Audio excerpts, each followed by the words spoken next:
include.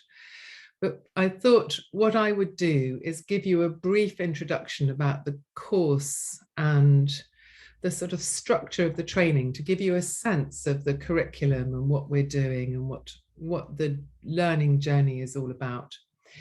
And then there's an opportunity to do a little tiny, very simple, very easy constellation exercise, just a little moment in time, in fact 5 minutes exactly in time, of in pairs doing a little tiny constellation to explore what it's like working in the field, because that's going to give you a kind of sense of this work and whether it feels right in your body, which is a really important part of the training. And then we'll finish with about 20 minutes, I hope it'll be, of time for questions. And these questions can be really anything that you like, from the very, very practical to questions about the nature of the work itself. You know, we're just open to surface all your curiosity and interest. And if we look like we're running out of time and your question hasn't been addressed, then do put it in the chat room. And what we'll do is we'll address it and email it to you. You know, we'll email it to everybody. Whatever questions are remaining, we'll send in an email to you. So in fact, an hour in that way should be plenty. If you have an immediate, oh my God, I don't want to do a 5-minute exercise in pairs, then if you could put an asterisk or something next to your name, just rename yourself, then dear Magda, who's there on the screen and is helping me with the technology, she will put you in a waiting room for the few minutes the exercise is on, and then bring you back again at the end, so that in the spirit of inclusion, nobody gets left out as such, and nobody's also forced to do anything that they don't want to do. So does that sound all right for all of you that are there? Just give me a little bit of feedback that you've arrived at what you hope to be doing this evening. Just a thumbs up or down would be really helpful. Thank you. Thank you, thank you. It's always weird speaking into a sort of vacuum. Okay, so the overview of the foundation training and our school. So we are the Centre for Systemic Constellations. The school was established in 2000 by a group of first generation UK constellation practitioners. And our first name, which was the Hellinger Institute of Britain, was gifted to us by Bert Hellinger. But since then, there's been sort of 3 phases of our development. Really, we've had 3 names since then, landing now on the Centre for Systemic Constellations, because we couldn't bear the length of the URL for the other one, which went on and on and on. And throughout this period, in the last 22, 23 years, we've been offering foundation trainings to students and second year applied trainings. And I've lost track of exactly the number of foundation trainings that we've run, but if you were to join a 2022-23 foundation training, you would be somewhere in the late 30s or 40s of the lineage of students that have come through the school. And as you can tell, time and space is very important in constellation work. So knowing where we are in a journey of time is something that the work reveals is very calming to the soul. So you can sort of orientate yourself in time and space. The students that come to us come from a very wide range of professional and personal backgrounds, and inclusivity is absolutely essential to the school, but also it makes the trainings incredibly exciting. And this is something that has evolved and changed since we began, where mostly constellation work attracted psychotherapists. In fact, in the very early days, it attracted Gestalt psychotherapists because the work came through Hunter Beaumont's connection with the whole Gestalt therapy world. now we have students from all sorts of different walks of life, from the legal system to working in the creative arts, in film, theatre. We have vets, we have lawyers, we have medical consultants, we have alternative health practitioners. It's as wide and as diverse as life itself, and everybody's incredibly welcome. The community of students in the school is very close, very friendly, with some of the practice groups still meeting up even 14, 15, 16 years after their initial training. And friendships tend to be formed, quite deep friendships are formed, which I think it's because during the training, all the students step in and out of the wider family systems. You know, so by the time you've studied alongside somebody, there is a certainty that you will probably have represented their grandmother, their sibling, their aunt, their daughter, their, you know, whatever. And so this really supports a close and very connected learning journey for the students. And of course, it's underpinned by the fact that inclusivity is so fundamental to the work. As I was thinking about what was important to say to you this evening, I realized that what's important for me, which might not be important for you, but it felt very important for me, is that I wanted to say I've been involved in this work for 30 years, and I've been running the school for, I don't know how long really, about 16 years probably. But this is an incredibly exciting time to train in this work, because two things are rather converging at the same time right now. And one is that, relatively speaking, constellation work is still a very young and evolving movement. It's still changing and developing. And of course, the field, the nature of the field itself is a spaciousness that is infinite. So there's no end to our learning. But also,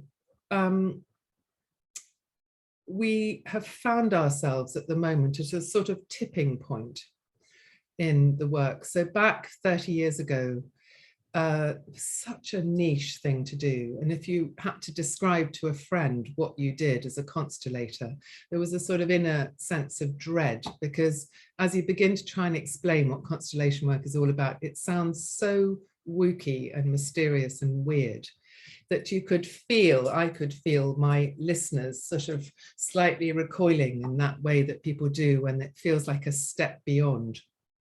But something rather magical has happened. And I think it's in part due to lockdown, but also in part due to the collective need of humanity now. And that is that we've sort of reached this tipping point of interest where the world, if I can be that broad, the world is coming to recognize the importance of interconnected thinking.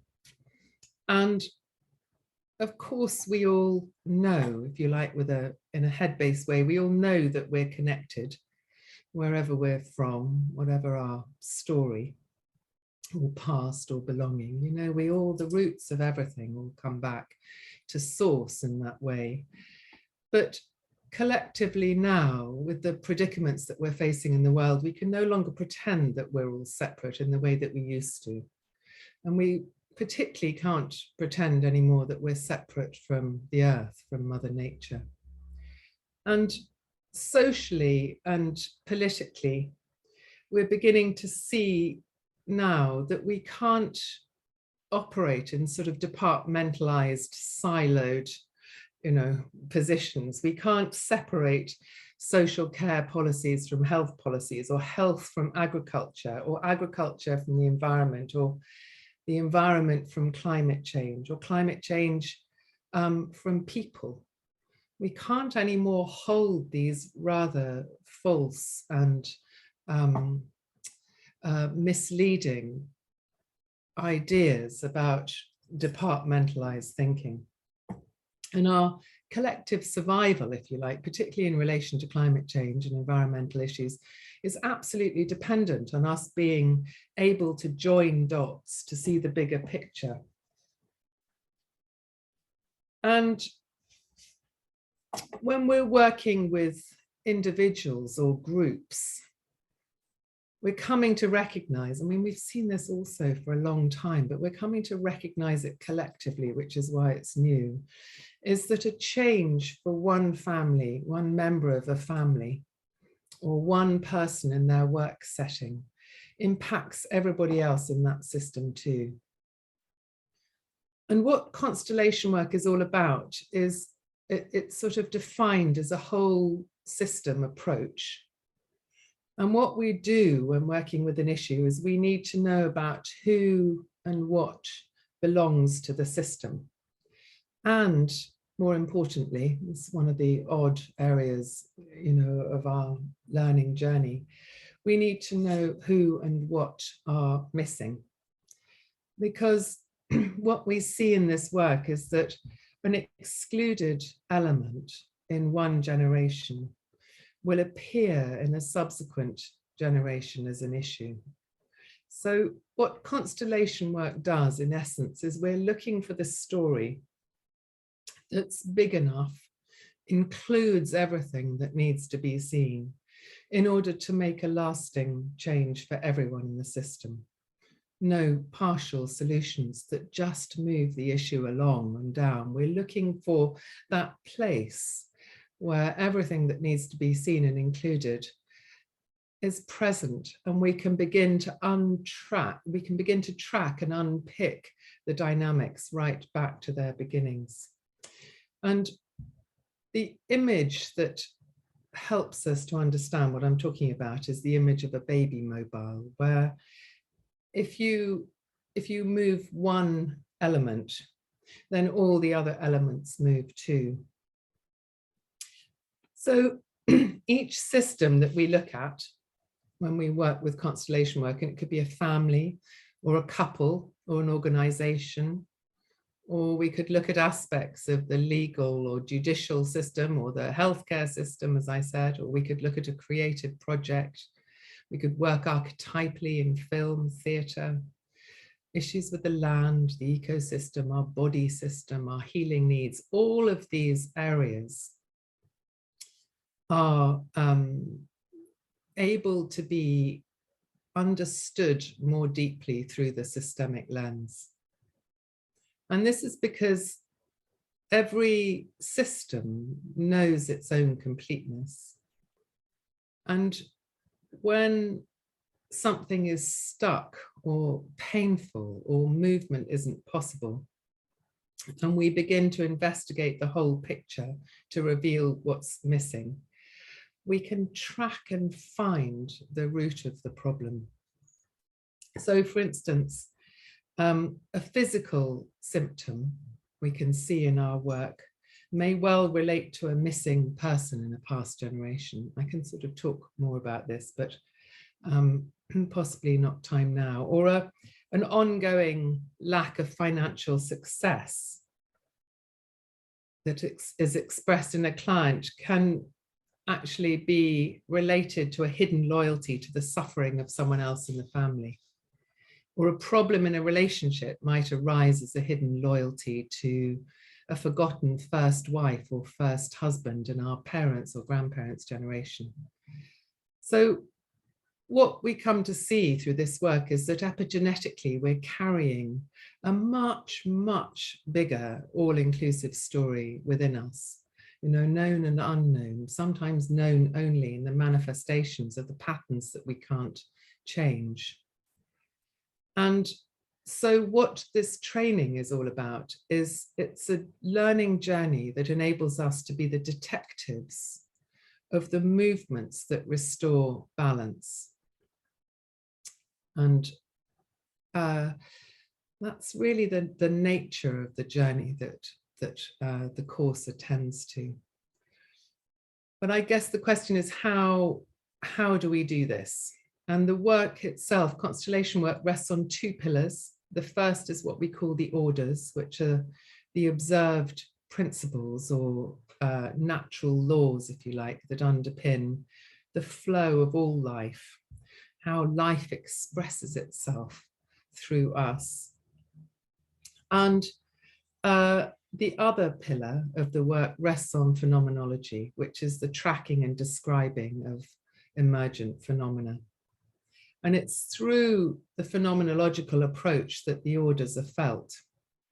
And we're going to play with this, as I said, in a moment. But what gives constellation work its power, its efficacy, is the combination of these two aspects of learning. So what we do is we sense into the field, this mysterious, the nature really, the field is the nature of consciousness itself. We sense in, we develop our somatic experiencing in order to be able to sense in to the intangible realms of life.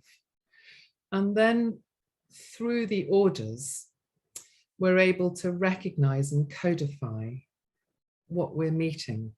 And this is an incredibly powerful combination because it takes us above and beyond simply intuition and above and beyond our own personal capacities, if you like, because we've got this framework to lean into, we begin to gather information that we can recognize and use in a useful way. So in this course, you'll learn to read the system, which, as I said, is much more than intuition. It's more like a new language or lens on life that enables us to identify and explain what's going on, what's out of order, what's out of alignment, and therefore what needs attention. And the work teaches us to get very clear about what belongs to us, but also, very importantly, what doesn't belong to us. And this is the only approach that I know of. I mean, there are lots and lots of ways that we get ourselves out of a mess, but this is the only approach that I know of that makes that distinction. So in the very early days, when I first got involved in the work, as I said, Gestalt therapists would come predominantly to Bert and Hunter's workshops, and they would often arrive with 20 or 30 years of psychotherapeutic experience. And they would sit in the issue holder's chair and would say, I know this issue that I'm bringing. I know it backwards, upside down, forwards, and in every single way. And I have worked and worked and worked on it, and yet somehow I can't shift it. And what constellation work does is it recognizes the difference between what belongs to us and what doesn't. And we can't heal what doesn't belong to us, but we can hand it back with tremendous loving respect and heart capacity so that it's seen and included in the whole system and has a place. So what belongs to your grandmother or to those who migrated 3 generations ago that is still felt within the system. We can't change that in ourselves or the way in which our patterns and our life is manifesting. But when we track it and hand it back in an honoring way, then the system itself begins to clear. So learning about this work is without doubt illuminating. It's illuminating of our own personal biography, and can be sort of profoundly life-changing as well. In fact, life-changing is the most common feedback sentence that we get from students at the end of the course. And what we require of our students is that they have the capacity, I mean, as a learning journey, we require our students to have the sort of maturity and the capacity to be able to hold their issues. If suddenly a moment of insight occurs, students need to have the sufficient internal structure to be able to hold an issue and take it to their tutorial or to a space where personal issues can be dealt with. The course is very well supported and held. We've never lost anybody in all the years we've run it, but it is a deep journey. It's not a sort of skim through life. It really is a rather deep engagement with a different way of understanding life. And we teach the course through three strands of learning, very briefly. So everything is taught in the round. There's no technology. It's all taught in the circle, lots of discussion. And the first strand of learning is the theoretical or philosophical nature of the work itself. The second strand of learning is experiential. So we set exercises in every module in small groups or pairs that enable you to develop your systemic sensitivity and somatic sensitivity to the field and what's arising. And the third strand of learning is practical. And almost from the first day of the course, we get you up doing little constellations and just feeling what it's like to stand in that position and to become familiar with the energy of the field. And that's what I thought we might do now for those of you who would like to have a very thank you for showing up, spending some time, and Thank maybe you. see you soon.